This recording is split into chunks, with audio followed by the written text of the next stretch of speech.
De leerlingen moeten hier haar een mobiele telefoon in het kluisje lezen, inleveren bij de conciërge of gewoon thuis letten.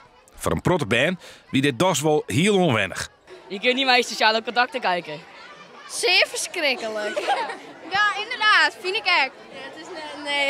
Het is een beetje onwennig. Vooral als iedereen dan maar die telefoon om de zus reden en dan zelf net. Ja, op zich wel leuk dat er mij iedereen kan praten.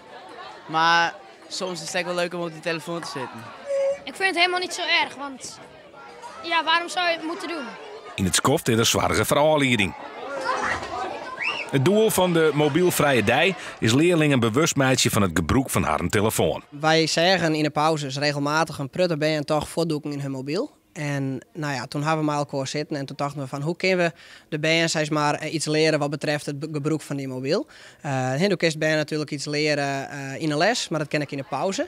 En ja, zo ben we eigenlijk op dit idee gekomen. De school hoopt dat de band nou meer sociaal contact maakt met andere leerlingen.